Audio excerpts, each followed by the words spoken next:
आता सविस्तर वृत्त।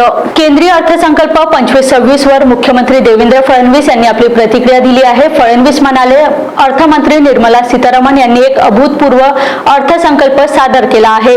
आपण याला मध्यम वर्गासाठी स्वप्नवत अर्थसंकल्प म्हणू शकतो। यासाठी मी त्यांचे अभिनंदन करतो।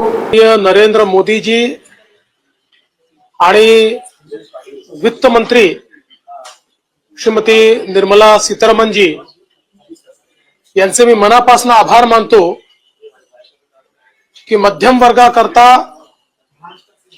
एक ड्रीम बजेट त्यांनी दिलेलं आहे आणि अपेक्षेपेक्षा अधिक म्हणजे इन्कम टॅक्सची लिमिट थेट 7 लाखावरनं 12 लाखापर्यंत नेलेली आहे।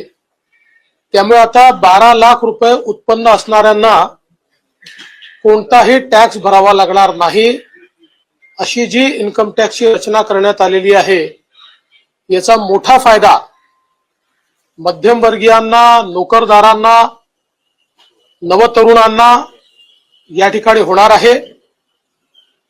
याच्यामुळे एक मोठं डिस्पोजेबल इन्कम हे मध्यमवर्गीयांच्या खिशात येणार आहे आणि ते जे काही इन्कम आहे ते खर्च केल्यामुळे देशामध्ये मागणी किंवा डिमांड ज्याला म्हणतो ती देखील मोठ्या प्रमाणात वाढणार आहे, ज्याचा उपयोग देशाच्या एमएसएमई क्षेत्राला मोठ्या प्रमाणात होणार आहे, त्यातनं रोजगार निर्मिती देखील होणार आहे।